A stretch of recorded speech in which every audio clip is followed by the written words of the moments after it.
if you're feeling a pinch, it's going to be typically in one of four areas. You're going to have a revenue issue. You're going to have a collections issue. You're going to have a cost of materials, a cost of doing business issue, or you're going to have a spending issue.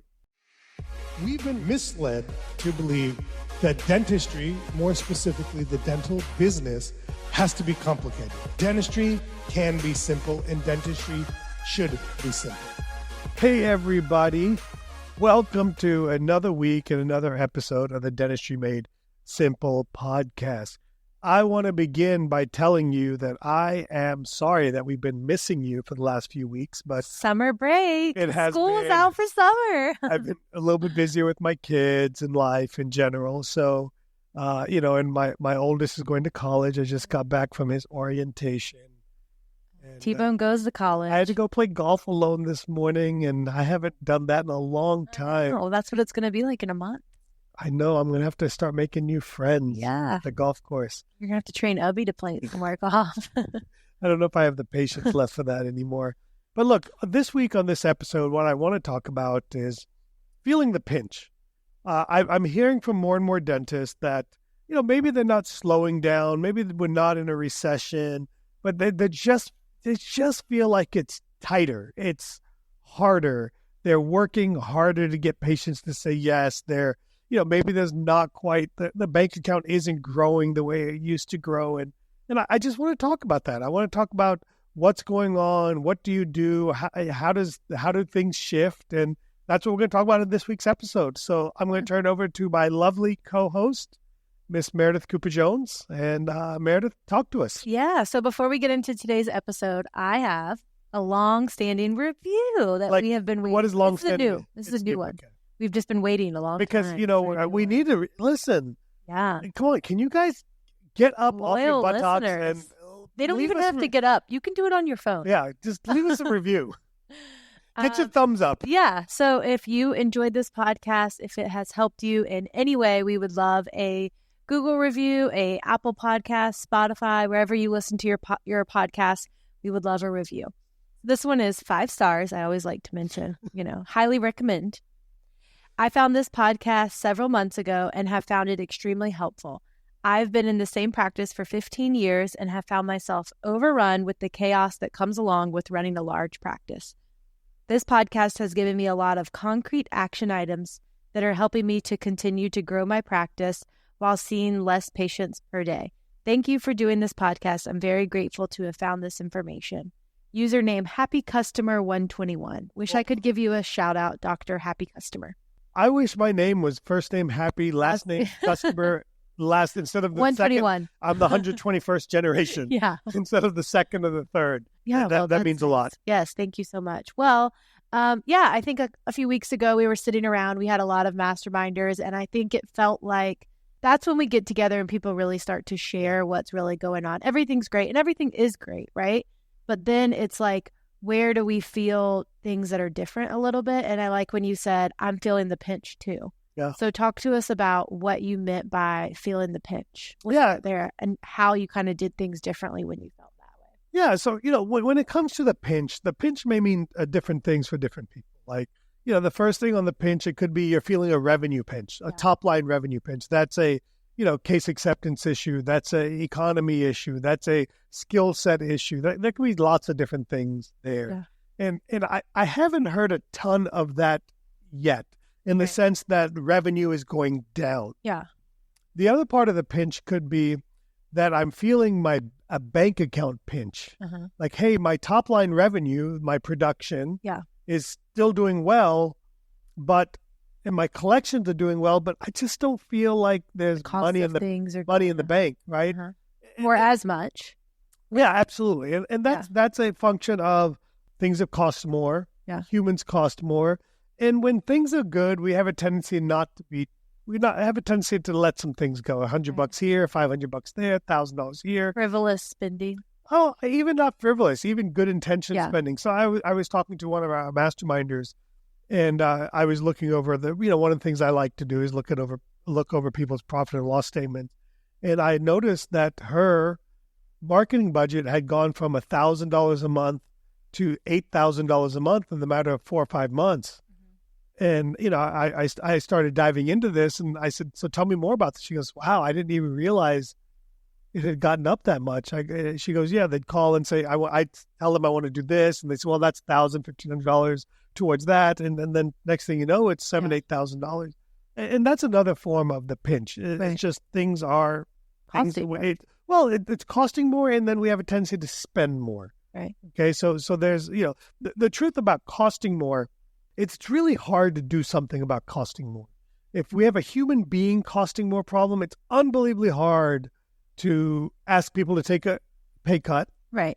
Okay. Or almost impossible to let somebody go and replace them with somebody that costs less. For sure. Okay. So, and, when it comes to materials and supplies, I would hope that most of us don't want to compromise our clinical outcomes by going to lesser products, although sometimes lesser products that cost less aren't necessarily clinically less. Like I really doubt that I'm going to switch my materials that I've been using for so long, that I'm so used to save $5. Yeah, or hopefully save 5, 10, 50, even a couple of $100. Right. It's just probably not worth it to me. Right. But typically where I find people are where they're feeling the pinches, the spending has gone up. And there's a difference in costs have gone up, and the outcome is still the same. The bank account's less, yes. Okay? But there's hard to do something about things costing more. It's easier to do something about spending frivolously or without intention. Yes. Well, you mentioned some of the reasons people feel the pinch, and then you mentioned marketing. I think another one people mentioned is they're spending the same and getting fewer patients, or they're having to spend more to get the same number of patients for at-bats as they were getting before. That's what we saw in our practice. Yeah. And so that's one place that they're either spending more or feeling like they need to spend more. Well, look, at the end of the day, in dentistry, we talk, everybody talks, right? Yeah. And, if I have a marketing medium that's working really well, I'm a sharer. I share with people, I tell people, or other people tell people, and the marketing companies tell people. Right. Next thing you know, we're all competing for each other. There's a finite number of customers. Right. I don't believe that we have any shortage of customers, but there's a finite number of customers. And so we start diluting the pool. And to overcome that, we got to spend more. There's an old saying that Russell Brunson and Dan Kennedy, these guys talk about, it goes, whoever can spend the most money to win the customer wins. Mm-hmm. So in other words, if I can just keep spending more and outspend you and outlast you, I'll win in the end. But the question is, make a little bit less per customer. But how long do I have to carry that on, right? And so that's kind of that's how Tesla's winning in a sense, right? Because they don't have a dealer network, right? A traditional dealership model, they sell directly to the consumer. So I think we could do a whole podcast. Yeah, we probably should. Yeah. But it's how they're able to compete when other car companies are manufacturing, and that's a bigger discussion to go down the road. So my point of wanting to do this episode is, if you're feeling the pinch, number one, your pinch is going to be a revenue issue, a collections issue, or a cost issue, or a spending issue. Okay. So step one is when I start feeling the pinch, I start looking at where of these four things is it? Is it a revenue issue? Okay. Is it a collections issue? Is it a costs issue? Or is it a spending issue? I got to figure out where it is. Right. Okay. So that to me is number one.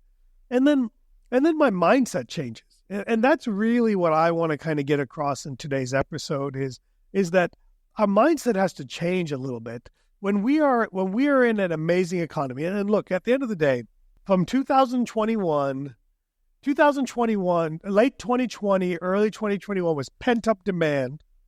Okay. We were closed for 3 months. We got all those 3 months of patients back. Okay. We got paid while we were on holiday. Right. And then 2021, the government just busted money into the economy, and it was a spending bonanza for 2021, 2022, early 2023. And then, through actions of the federal government, I'm not here to argue about good, bad. We needed to do normalized. Things have settled. Well, I would argue they're they're worse than settled. Yes. And what I mean by that is the government is purposely slowing us down. Oh, they're slowing us down. Yes. Okay, they're purposely slowing down the economy. Yes. And the consumer, our customer, is feeling it. Right. Okay, and so they spend with tightness. Okay, and so when you're in that growth mode, okay, when you're in that great economy, so you go on vacation, you see that there's still plenty of people with lots of money. There is, but when you're in that growth mode, I'm looking to hit triples, doubles, and Right. home runs and grand slams All day. Like, and what I mean by that is not the patience. I'm talking about my business plan, Right. my business tactics. I'm going to, I bet big to win big. I spent $10,000, $15,000 a month on implant marketing because I wanted to win big. Okay. But when things are tighter, a little uncertain, that doesn't mean that we can't do anything. Right. Okay. And so I go back to my dad's philosophy when that happens. I go back to, hey, I've got no choice but to grow. Because I got to make more money. I got to pay for things. I got to do all these things. I got bills. And you certainly don't want to go backwards. And I mentally don't want to go backwards, right? So I go back to what I learned from my dad, which was I go back to the fundamentals, and I call it the 1986 St. Louis Cardinals, but I'm going to base hit you to death, base hit you to death, base hit you to death. And I'm going to end up with 5 runs. I'm going to do a little bit more work. Right. It's not going to be as sexy. I'm not going to have as many $20,000 to $40,000 cases walking in the door. Yeah. And what I mean by that is one more ortho case. Right. One more extraction graft. One more dental implant. In our office, one more sleep apnea case. Yeah. One more sedation case. If I do one more of these 5 things, then it turns into one more a week. That's $10,000, $15,000. Right. And maybe more in additional revenue. And we're so easily swayed by the sexiness of Insta-famous and Facebook and what everybody else is doing. And like I was talking to an amazing dentist.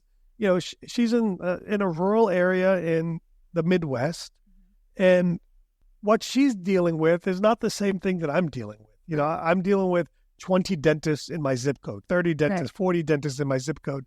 She's one of 5 dentists for 100,000 people, right? Right. They've got their own challenges, but what I do for marketing doesn't work for her, and what she needs to do for marketing probably won't work for me. Right. And so we have to have some perspective on all of this. So I want to go back to my original premise. If you're feeling a pinch, it's going to be typically in one of 4 areas. You're going to have a revenue issue. You're going to have a collections issue. You're going to have a cost of materials, a cost of doing business issue, or you're going to have a spending issue. What my dad is always, I go back to my dad because he's ultra conservative, came here with nothing, couldn't risk thousands and thousands of dollars. And a lot of dentists listen to this podcast are in that position. Okay. He says, I got to a point where I fixed my spending problems, but it didn't make a big dent. Yeah. What do you say? I think that's pretty common. As you make money, as your business makes money, you tend to spend more and not worry about the little things. Yeah, but we can tighten that up. Okay with the bigger things. You can tighten that up. Oh, I'm making more. But it's only going to get you a few to $1,000, $2,000, $3,000, $4,000 maybe in most cases. Okay. And that's nice, but that doesn't cover up. Okay. Right. The cost of stuff, that's, I don't think there's much you can do about that. And then it comes to collections. And I think collections, if you listen to this podcast, you don't have a financial menu. I don't know what rock you've been living under, but that typically alleviates collections issues. Yes. Okay, for the most part. It also part. alleviates a whole person running AR full time. I mean, otherwise you need somebody calling, sending statements, doing AR almost full time, at least part of the time. Yeah, absolutely. And that frees up a person who can be closing more treatment, taking new patient phone calls, just doing anything else that can help the business. Absolutely. And then typically what my dad always told me is when you get into financial challenges, you've got to revenue your way out of it. Okay. And so my point in all of this is when things are good, when patients are spending, when everything's pretty good, you can hit home runs and grand slams. When things get a little tighter, which is what we're, Meredith always says to me, well, we don't, you don't want to scare. I'm not trying to scare anybody. I'm just trying to be realistic about what the realities. Right. Everybody's different. I mean, I can't tell you how many masterminders I've talked to who said that they've had some of their best months ever. Right. And I've talked to a lot of masterminders that they've said just as many have said, we're having good months, but the bank account's not growing. Right. And so I go back to singles. I think there's a difference in checking in with where you're at and catching up and seeing where you're at and knowing the score than just turning 180 full circle into scarcity mode. No, you can't. And that's what that's not an option, because that's not going to help you get out. We're not anywhere near to something like that. Right. Okay, there's no one should because if you've had a traditional normal business that's made you a good living, no one should be going into scarcity mode because of the economy, the unknowns, the positives, the negatives. Nobody should go into that. If we go into scarcity mode, we've bought something, we've done something to get there. But I go back to singles. I take whatever service I do and I say, how do I do one more of it? I'm going to $1,000 my way out of this. One more crown, one more patient that goes from a single tooth to a quadrant. Okay. Right. One more patient that, when I do an extraction, I offer an extraction graft. Right. One more implant per month, one more ortho case per month, one more sleep apnea case per month, one more sedation per month. And this is how we help dentists win in the mastermind. Yeah. Is that, hey, are we giving our chance to say yes to the best if you're well-planned visits, right? It's all of it. It's every little bit of it. It's 1 + 1 + 1 + 1 with consistency over time equals amazing. Right. Okay. And that is a fundamental, that is something that we all need to hear. Either that or I'm lost my mind. Okay. But that is what we all need to hear because it's the reality. Yeah. And maybe a year from now, it'll be totally different. We'll be back to hitting home runs. But I can tell you what I'm doing. And that is I'm getting back to the fundamentals of one more of every little thing that we do. And if you don't have a list of items that you do a lot of, go learn your clinical skills. Expand your clinical skill set. Listen, expanding your clinical skill set will get you out of whatever financial, that's the beauty of dentistry. It'll get you out of whatever financial disaster you're in if you learn how to do it. Just do me a favor, Google top paying dental specialties, and you will get a list of how all the specialists are paid. And then whatever the top 1, 2, 3 specialists are, go learn how to do what they're doing and add those procedures to your practice, and you'll do great. Another way to do it is look at what you're referring out and learn how can I keep more of that. And I remember like when I went through this in 2003, 2004, non-economy related, I just started looking at what I was referring out. And one of the first things I brought in was endo. I was referring out all my endo. So I started doing my endo. I went and learned a new skill, and so there's solutions to all of this. Yeah. I feel like I just ranted and went on a soapbox. No, I think it's good for people to hear because even if they're not going through it right now, there's always phases. It will. And it will be something they go through. And I think when you get together in your study club for an hour once a month, you hear everything's great, everything's great. Everybody's lying. Right. So when we get people together, for 3-4 days together where we've been together for 6 months, it's a little bit different. I think people are a little bit more open. So I think it's good for them to hear that they're not alone and it's not, which is kind of the whole point of the mastermind, right? Yeah. Is the camaraderie and being together and having people to bounce ideas like that off of. And then also knowing what to do when things like this happen. I wish we would have recorded this during St. Patrick's Day. Maybe next year we'll feel the pinch through St. Patrick's Day. So, all right, gang, thank you for listening to this week's episode. If we can help you at 3D Dentist, listen, we have amazing clinical training that's rooted in reality and practicality of what you can do in your practice to help grow your business. And that's what we're all about, helping you grow your career, grow your business so you can make more, you can take more time off, you can provide for your family, you can just win, okay? And we're here to help. All you got to do is reach out to that one right there, Meredith, and she'll help make it happen for you guys. Everybody have a great day. We'll see you next week.